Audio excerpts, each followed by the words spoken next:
perjalanan ke dalam diri. Video ini bukan tentang ramalan atau mencari arti mimpi di internet. Video ini adalah panduan untuk Anda memahami dialek pribadi yang digunakan oleh pikiran bawah sadar saat berkomunikasi dengan Anda. Seringkali kita merasa asing dengan apa yang muncul di balik kelopak mata atau lintasan gambar yang hadir di tengah keheningan. Kita cenderung mencari jawaban di luar. Padahal kunci dari setiap penglihatan itu ada pada sejarah hidup, emosi, dan database pengalaman kita sendiri.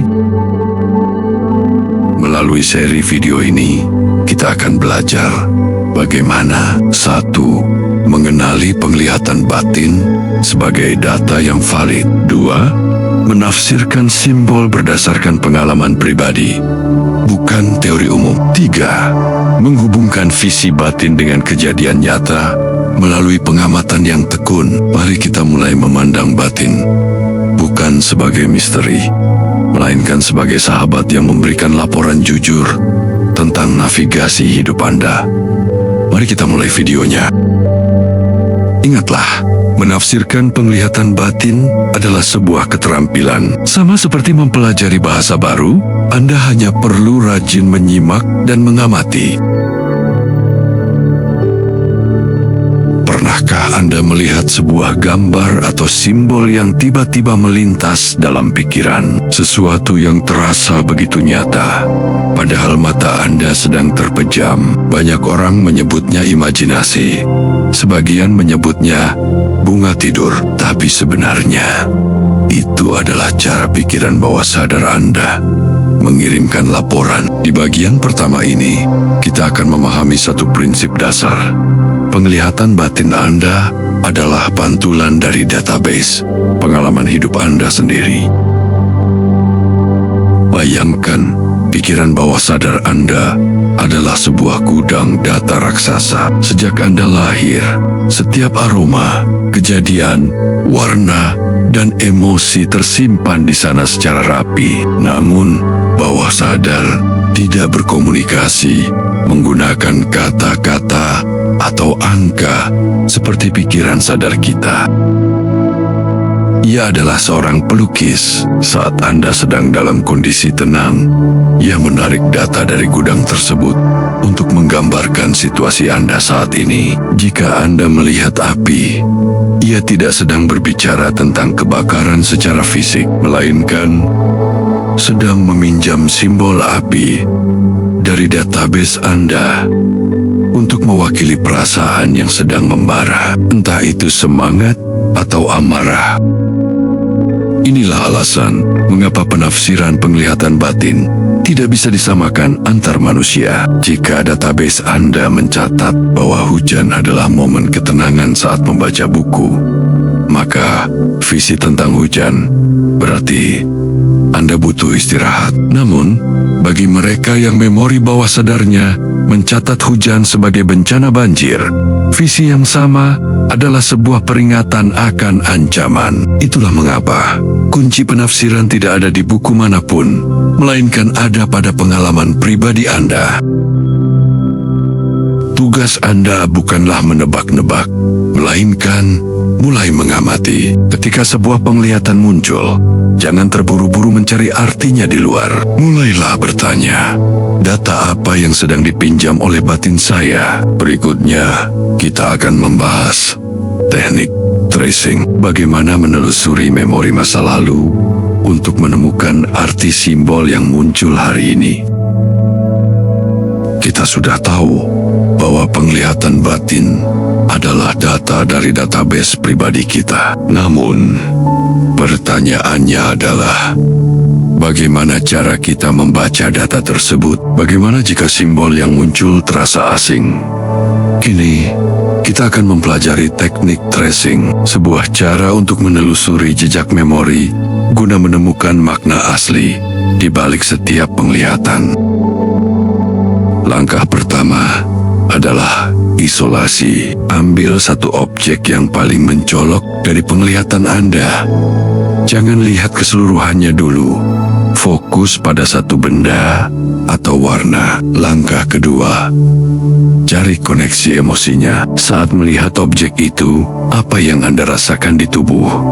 Apakah dada terasa lapang atau justru sesak? Rasa adalah kompas pertama. Pikiran bisa menipu, tapi respon tubuh terhadap sebuah simbol adalah data yang jujur. Sekarang, lakukan tracing. Ajukan pertanyaan ini pada diri sendiri. Kapan pertama kali dalam hidup nyata saya melihat benda ini atau merasakan suasana seperti ini? Mungkin Anda melihat hutan gelap. Setelah ditelusuri, Anda ingat pernah tersesat di supermarket saat kecil. Maka, hutan bagi Anda bukan tentang alam, melainkan tentang rasa takut akan perpisahan atau kehilangan arah. Inilah makna personal Anda. Data masa lalu inilah yang digunakan bawah sadar untuk menjelaskan perasaan Anda di masa kini.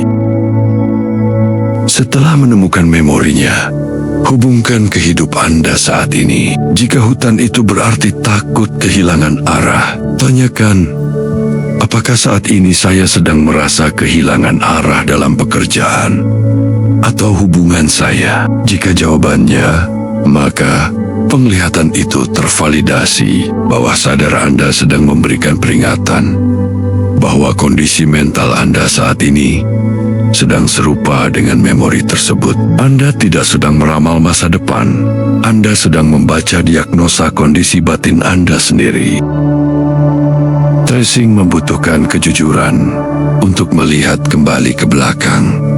Jangan terburu-buru, biarkan jawaban itu muncul secara alami. Berikutnya, kita akan membahas tahap akhir yang paling krusial. Bagaimana membuktikan penglihatan ini dengan kejadian nyata di dunia fisik.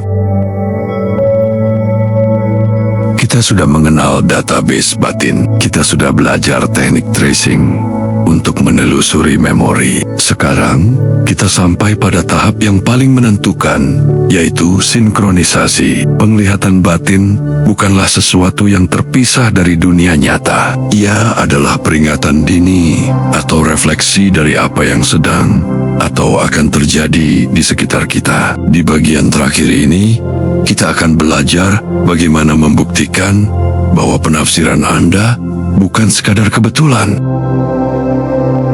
Setelah Anda mendapatkan sebuah penglihatan dan menemukan arti personalnya, tugas Anda selanjutnya bukan lagi mencari, melainkan mengamati. Biarkan visi tersebut menetap di belakang pikiran Anda. Perhatikan setiap peristiwa dalam 24 hingga 48 jam ke depan. Perhatikan percakapan yang tiba-tiba, pertemuan yang tak terduga, atau bahkan perasaan yang mendadak muncul saat melakukan aktivitas rutin. Di sanalah gema dari penglihatan batin Anda akan muncul. Katakanlah, Anda melihat jembatan putus dan hasil tracing Anda menunjukkan itu berarti akhir dari sebuah akses. 2 hari kemudian, Anda mendapat kabar bahwa proyek yang Anda kerjakan dihentikan. Inilah momen sinkronisasi. Saat itulah Anda berkata pada diri sendiri, "Oh, ternyata ini maksud dari jembatan putus kemarin." Dengan menghubungkan titik-titik ini, Anda sedang melatih otak Anda untuk memahami bahwa komunikasi batin Anda adalah data yang bisa diandalkan. Penting untuk tetap membumi. Jangan memaksakan sebuah kejadian agar cocok dengan penglihatan Anda. Jika tidak ada kejadian yang relevan, biarkan saja. Mungkin itu hanya residu pikiran harian. Namun, semakin sering Anda mengamati dan mencatat korelasi antara apa yang dilihat di dalam dan apa yang terjadi di luar, semakin tajam navigasi hidup Anda.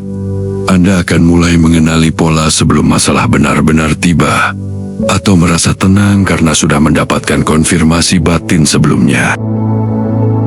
Menafsirkan penglihatan batin adalah perjalanan seumur hidup.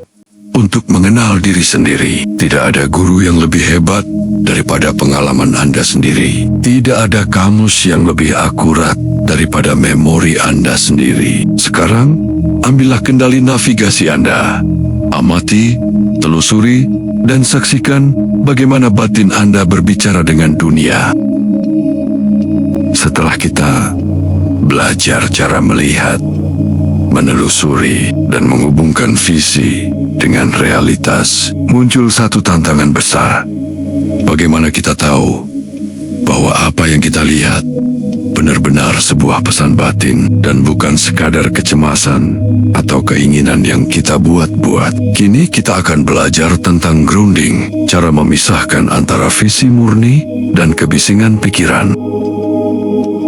Pikiran kita sangat aktif. Tidak semua yang muncul di batin adalah pesan penting.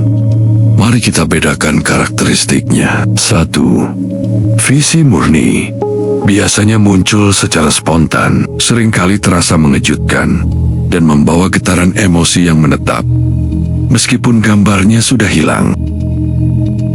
2. Residu atau noise muncul sebagai pengulangan dari apa yang kita tonton, kita takutkan, atau kita inginkan secara logis. Gambarnya seringkali berubah-ubah sesuai dengan kemauan kita. Visi batin yang asli tidak bisa Anda atur alurnya. Ia hadir sebagai tamu yang membawa laporan, bukan pesanan yang Anda buat sendiri. Agar penafsiran Anda tetap akurat, Anda harus tetap membumi. Jika Anda terlalu terobsesi mencari arti pada setiap hal kecil, Anda akan terjebak dalam kebingungan. Kembali ke tubuh. Jika sebuah penglihatan membuat Anda merasa cemas berlebihan, segera kembali ke realitas fisik. Sentuh benda di sekitar Anda. Hirup napas dalam-dalam. Gunakan logika sebagai partner. Jangan tinggalkan logika Anda. Jika penglihatan batin mengatakan sesuatu yang bertentangan dengan keselamatan atau etika, gunakan logika untuk menyaringnya. Visi batin seharusnya menjadi kompas tambahan, bukan pengganti akal sehat. Menafsirkan penglihatan batin bukan tentang menjadi orang sakti atau peramal.